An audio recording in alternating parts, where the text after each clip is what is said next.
எழுத்தெல்லாம் ஆதி பகவன் முதற்றே உலகு. அகர முதல எழுத்தெல்லாம் ஆதிபகவன் முதற்றே உலகு. கற்றதனால் ஆய பயனென்கொள் வாளறிவன் நற்றால் தொழார் எனின். மலர்மிசை ஏகினான் மானடி சேர்ந்தார் நிலமிசை நீடு வாழ்வார். தனக்கு ஓமை இல்லாதான் தாழ் சேர்ந்தார் கல்லால் மனக்கவலை மாற்றல் அரிது. அறவாழி அந்தணன் தாழ் சேர்ந்தார் கல்லால் பிறவாழி நீத்தல் அரிது. பிறவி பெருங்கடல் நீந்துவர் நீந்தார் இறைவன் அடி சேராதார். வான்புகழ் கொண்ட வள்ளுவ பெருந்தகையின் பொருட்பாலிலே அரசியல் என்ற தலைப்பின் கீழ் அங்கவியல் என்ப தொகுதியில் 74வது அதிகாரமாக நாடு என்பதை வள்ளுவர் இங்கு விவரிக்கின்றார். இதுவரை அரசியலில் மன்னனின் தகுதிகளை சொன்னார். மன்னனை ஒற்றி வாழக்கூடிய மன்னனுடைய கட்டளைகளை ஏற்று நடக்கக்கூடிய அமைச்சருடைய சிறப்பை சொன்னார். அடுத்து தூதுவனுடைய இலக்கணங்களை கூறினார். அதைத் தொடர்ந்து அரசனிடம் இருக்கக்கூடிய அமைச்சருடைய அறிவு எப்படி இருக்க வேண்டும், அமைச்சரை சேர்ந்தவர்கள் எப்படி இருக்க வேண்டும் என்பதை விளக்கினார். அடுத்தது அவையில் எப்படி நடந்து கொள்ள வேண்டும் என்பதை கூறின வள்ளுவ பெருந்தகை அவையில் அஞ்சாமை என்பதை மிக தெளிவாக சொன்னார். இதையெல்லாம் குறிப்பறிந்து எப்படி நடக்க வேண்டும், மன்னரை எப்படி சேர்ந்து ஒழுக வேண்டும் என்ப பல வகையான விஷயங்களை சொன்னார். இதுவரை உயிருள்ள பொருட்களின் உயிருள்ளவர்களின் ஆற்றலையும் திறமையும் விவரித்த வள்ளுவ பெருந்தகை இப்பொழுது உயிரற்ற பொருள்கள், அதாவது நாடு மற்றும் நாட்டினுடைய செல்வம், அதனுடைய அரண் அதாவது பாதுகாப்பு, படை மற்ற விஷயங்களை எவ்வாறு கைக்கொள்ள வேண்டும் என்பதை வள்ளுவ பெருந்தகை இப்பொழுது காட்ட இருக்கிறார். அப்பொழுது நாடு ஒரு அரசன் நல்லவனாக இருக்கலாம், அமைச்சர்கள் கெட்டிக்காரர்களாக இருக்கலாம், நல்ல தூதர்கள் இருக்கலாம், மதிநுட்பம் வாய்ந்த ஒற்றர்கள் இருக்கலாம்.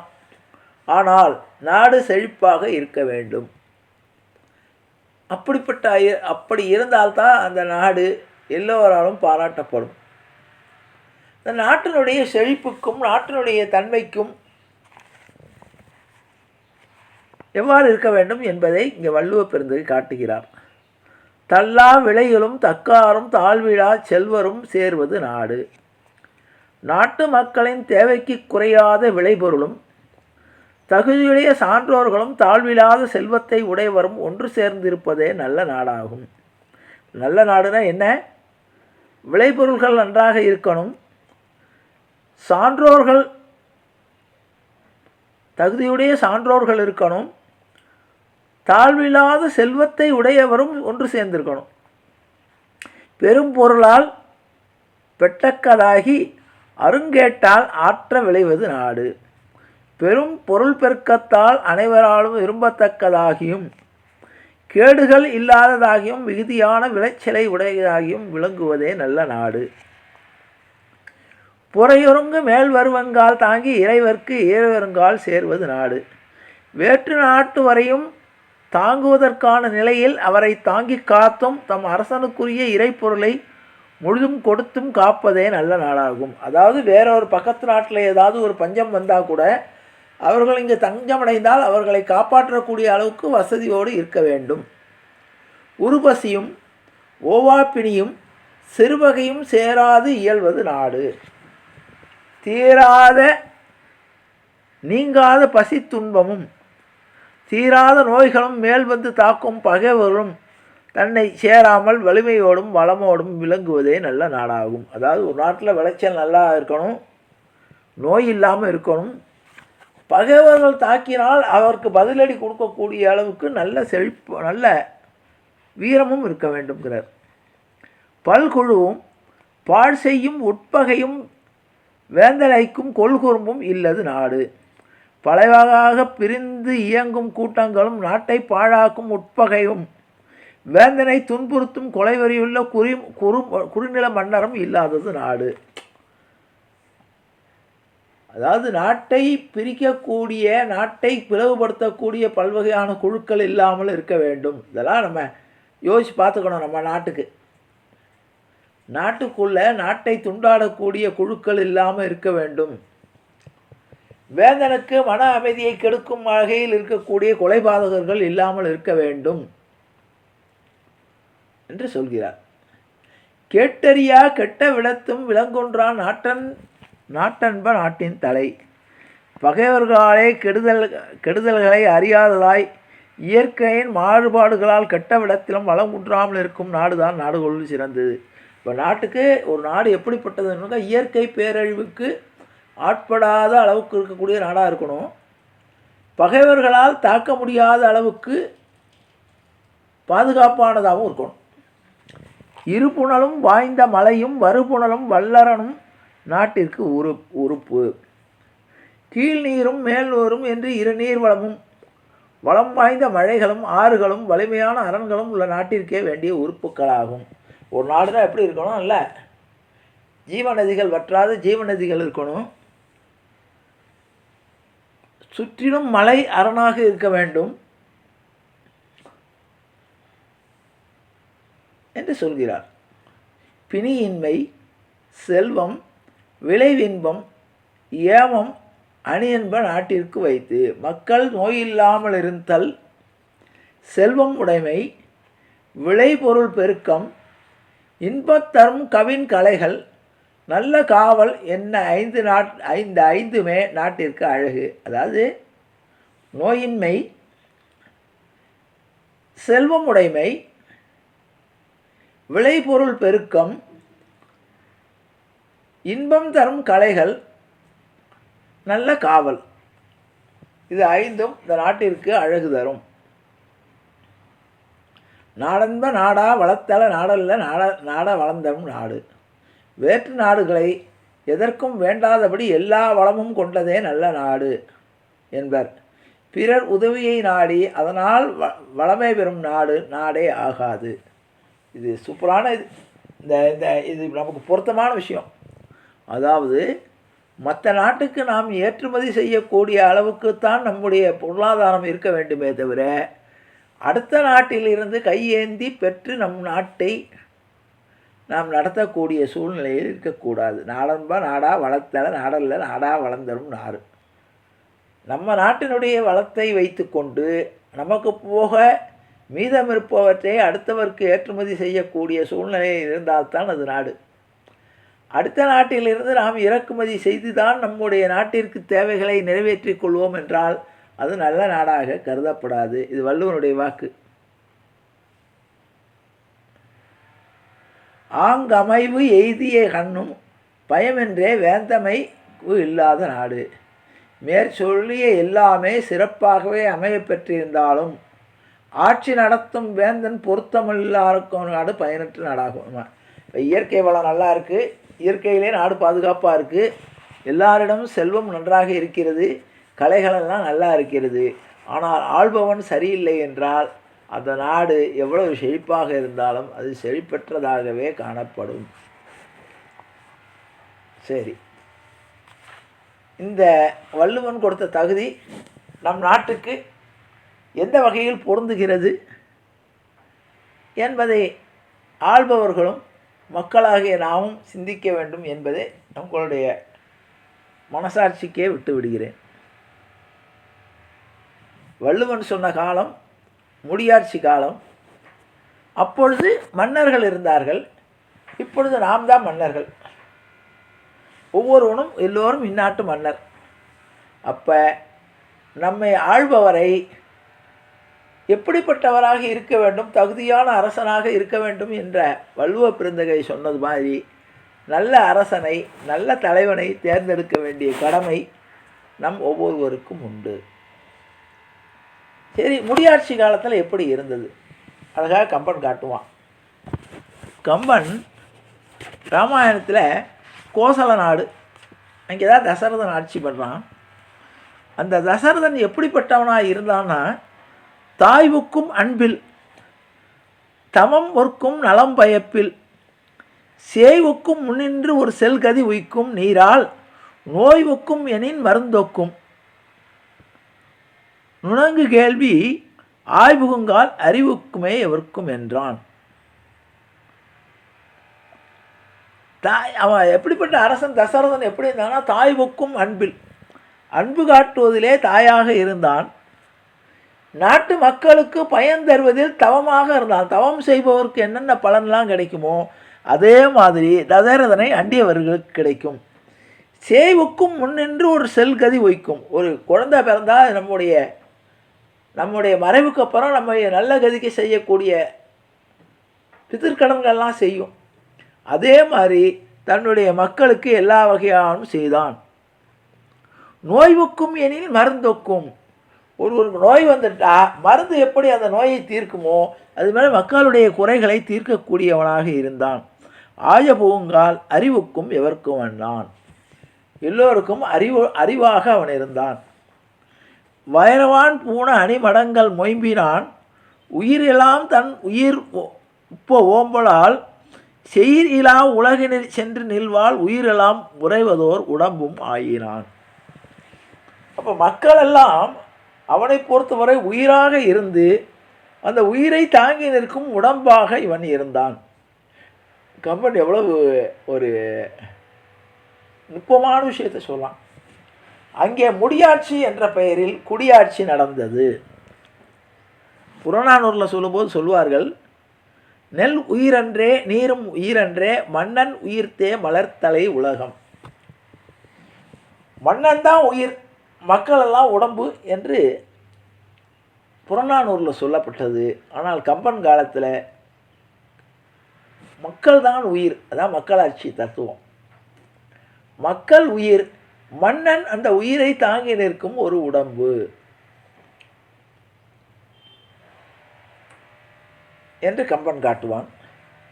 சரி, அந்த அவன் தசரதன் எப்படி அந்த நாட்டை ஆண்டான்னா, எய்யன எழுபகை எங்கும் இன்மையால் மொய்பொரு தினவுறு முழவு தோழினான், வையம் முழுதும் வரிஞன் ஓம்புமோர் செய்யன காத்தினது அரசு செய்கின்றான்.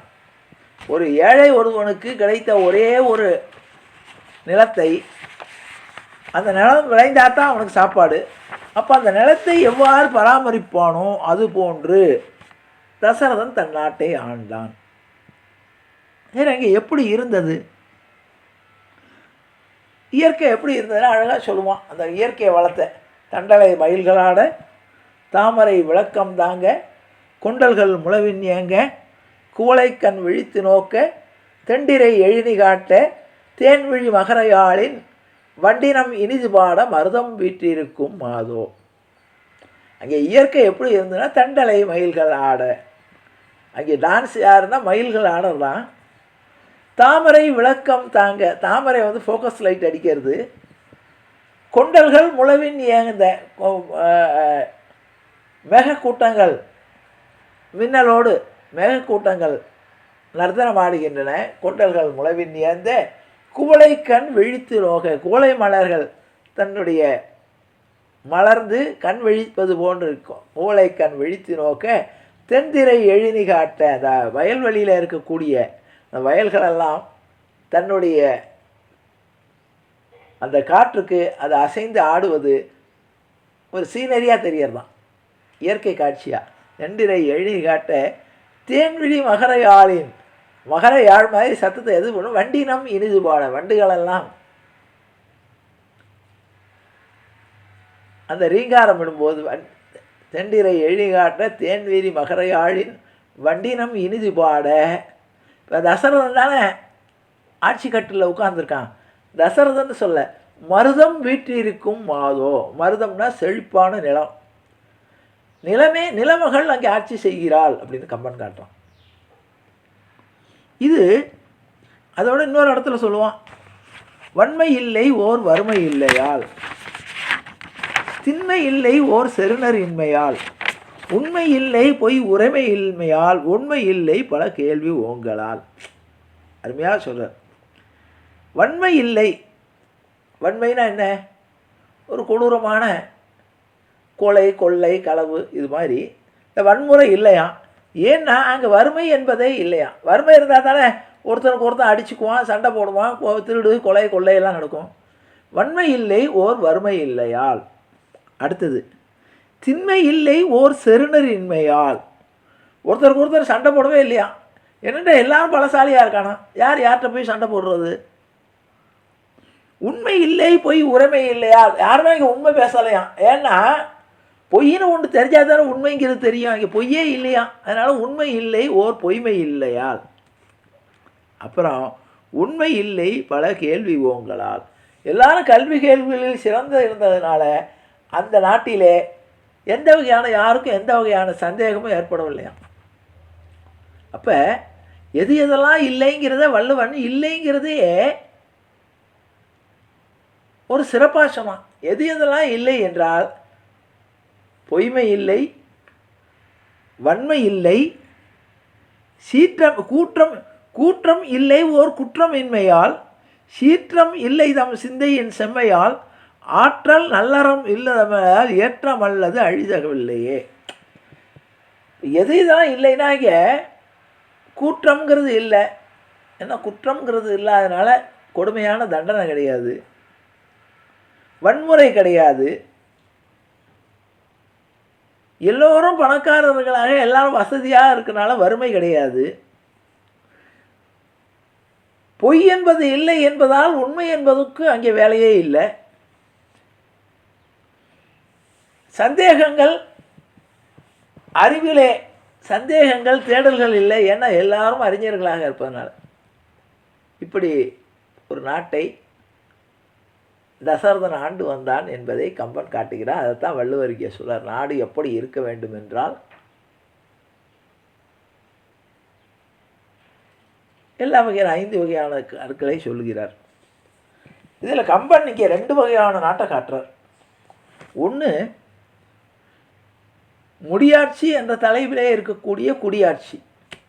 தசரதன் அரசன், அங்கே நடப்பது முடியாட்சி. ஆனால் முடியாட்சி நடக்கவில்லை, குடிகளின் ஆட்சி நடக்கிறது அப்படின்னு காட்டினான்.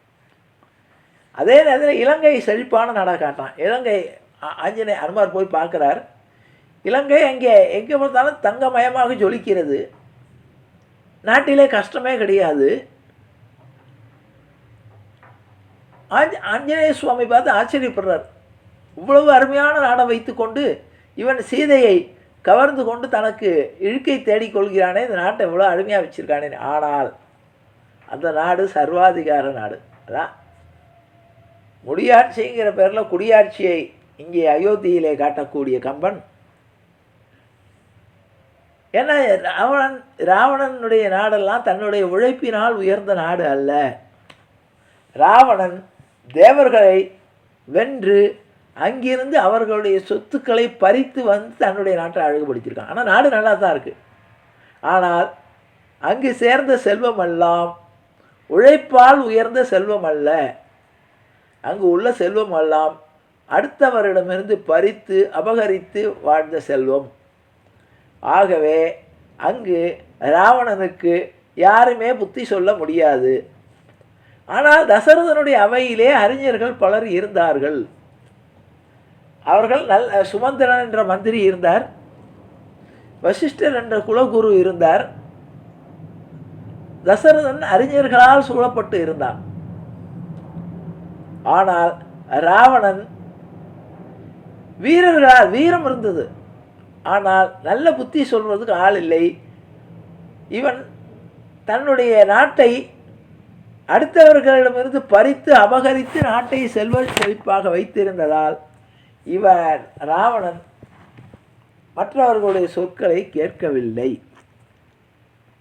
ஆகவே ரெண்டுக்கும் கம்பன் வித்தியாசம் காட்டுறான். நாடுனா எப்படி இருக்க வேண்டும் என்றால் மக்கள் உழைப்பால் உயர்ந்திருக்க வேண்டும், இயற்கை செழுமையால் உயர்ந்திருக்க வேண்டும்.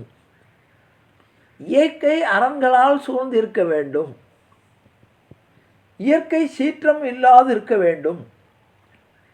மக்கள் செல்வச் செழிப்போடு இருக்க வேண்டும்.